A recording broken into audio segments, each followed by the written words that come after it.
గదిలో లేరన్న విషయం ఎక్కడ ఆ వీరుకు తెలిసిపోతుందోనని కంగారు పడిపోయాను సార్. మిమ్మల్ని గదిలో చూసి ఆయన షాకింగ్ అయిపోయారు.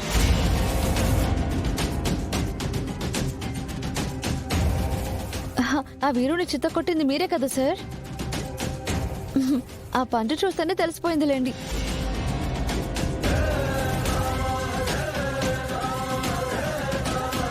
ఏమైంది సార్, డల్గా ఉన్నారు?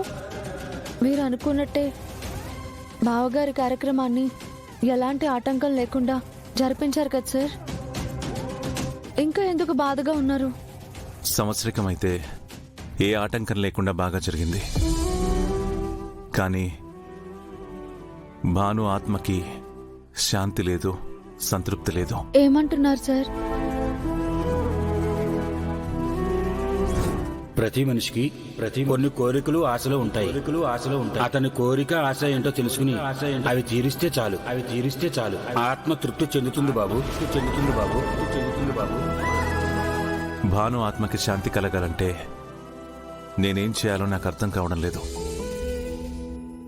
సార్, మీరు రైతులకు, అనాథ పిల్లలకు సహాయం చేస్తూ బావగారి ఆశయాన్ని నెరవేరుస్తున్నారు సార్.